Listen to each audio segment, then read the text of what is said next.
ദൈവവചന ചിന്തകൾ കേൾക്കുന്ന എല്ലാ മാന്യ ശ്രോതാക്കൾക്കും ക്രിസ്തീയ സ്നേഹവന്ദനം. സദൃശവാക്യങ്ങളുടെ പുസ്തകം 6-ാം അധ്യായം അതിൻ്റെ 13-ാമത്തെ വാക്യം നാം വായിക്കുമ്പോൾ, അവൻ കണ്ണി മെയ്ക്കുന്നു, കാൽ കൊണ്ട് പരണ്ടുന്നു എന്ന് ആർപ്പിക്കാം. ഈ വാക്യത്തിനുള്ളിൽ സൂചിപ്പിക്കുന്നത് ചില ആളുകൾ അവരുടെ ജീവിതത്തിനകത്ത് ചിലത് അവരുടെ കണ്ണുകൊണ്ട് കാണുകയും ആ കണ്ടതിനെ സ്വന്തമാക്കുവാൻ വേണ്ടി ഏത് നിലകളിൽ ഏത് നിലവാരങ്ങളിൽ ചിന്തിക്കേണ്ടി വരുന്നു എങ്കിലും ചിന്തിക്കുകയും പ്രവർത്തിക്കുകയും ചെയ്യുന്നു എന്നും അതവർ കരസ്ഥമാക്കുന്നു എന്നുമാണ് നമുക്ക് മനസ്സിലാക്കുവാൻ കഴിയുന്നത്. നാം കാണുന്നത് നിത്യമായതാകുന്നു എങ്കിൽ, ശ്രേഷ്ഠമായത് ആകുന്നു എങ്കിൽ, നിലനിൽക്കുന്നത് ആകുന്നു എങ്കിൽ മുതൽ മുടക്കി അത് കരസ്ഥമാക്കുന്നത് നമുക്ക് നന്നാണ്. എന്നാൽ നശിച്ചു പോകുന്ന താൽക്കാലികമായ ചിലതിനു വേണ്ടി നാം ബദ്ധപ്പാടുകളോടെ വില കൊടുത്ത് അത് നേടുവാൻ ബന്ധപ്പെടുമ്പോൾ പലപ്പോഴും നീതി വിട്ട് അനീതി പ്രവർത്തിക്കാറുണ്ട് എന്നുള്ളത് തന്നെയാണ്. നാം രാജാക്കന്മാർക്ക് എഴുതിയ 1-ാം പുസ്തകം 21-ാം അധ്യായത്തിൻ്റെ പ്രാരംഭവാക്യങ്ങൾ പരിശോധിക്കുമ്പോൾ, ആഹാബ് ഒരിക്കൽ തൻ്റെ കൊട്ടാരത്തിൽ നിന്ന് പുറത്തേക്കിറങ്ങി നടക്കുമ്പോൾ തൻ്റെ മുമ്പിൽ കണ്ട ഏറ്റവും മനോഹരമായ ഒരു മുന്തിരിത്തോട്ടമുണ്ട്.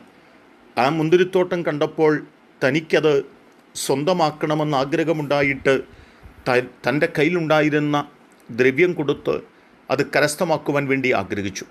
എന്നാൽ ഭക്തനായ നാബോത്ത് തൻ്റെ പിതാക്കന്മാരുടെ അവകാശ ഭൂമിയാകൊണ്ട് അത് കൊടുക്കയില്ല എന്ന് പറയുമ്പോഴും ആ കണ്ടതിനെ സ്വന്തമാക്കുവാൻ വേണ്ടിയുള്ള ആഹാബിൻ്റെ ആഗ്രഹവും അതിനു വേണ്ടിയുള്ള പ്രയത്നവുമാണ് ആ അധ്യായം മുഴുവനും കാണുവാനായിട്ട് കഴിയുന്നത്.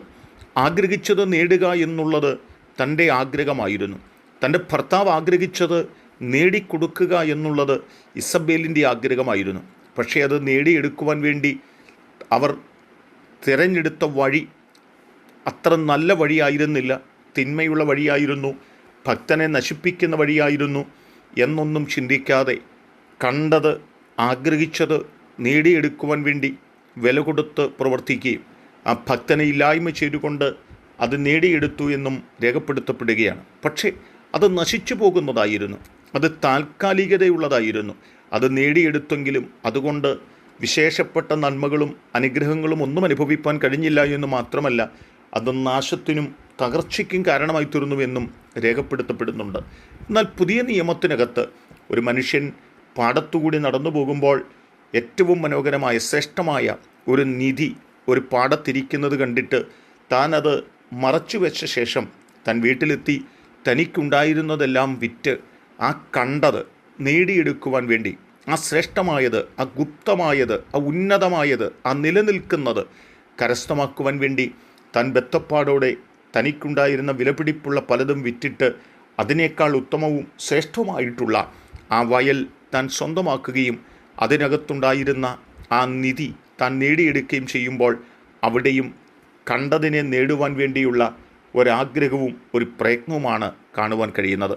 ആ മനുഷ്യൻ നേടിയെടുത്തത് നശിച്ചു പോകുന്നതായിരുന്നില്ല, തകർന്നു പോകുന്നതായിരുന്നില്ല, തൻ്റെ കുടുംബത്തിന് തലമുറയ്ക്ക് നാശം വിതയ്ക്കുന്നതായിരുന്നില്ല.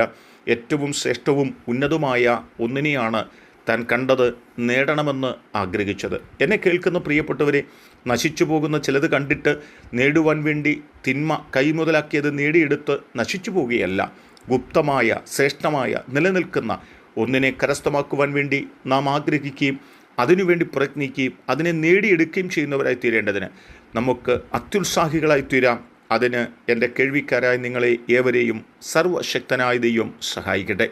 കരുണയുള്ള ദൈവമേ, നല്ല കർത്താവേ, ഞങ്ങൾ അനാവശ്യമായതിനെ നേടിയെടുക്കുവാൻ വക്രബുദ്ധി നടത്തുന്നവരായിട്ടല്ല, ശ്രേഷ്ഠമായതിനെ നേടിയെടുക്കേണ്ടതിന് ഞങ്ങൾ നീതിയോടെ ജീവിപ്പാൻ ഞങ്ങളെ പ്രാപ്തരാക്കണം. അനുഗ്രഹം കൊണ്ട്, നന്മ കൊണ്ട് ഈ ദൈവവചന ചിന്ത കേൾക്കുന്ന എല്ലാവരെയും അനുഗ്രഹിക്കണം.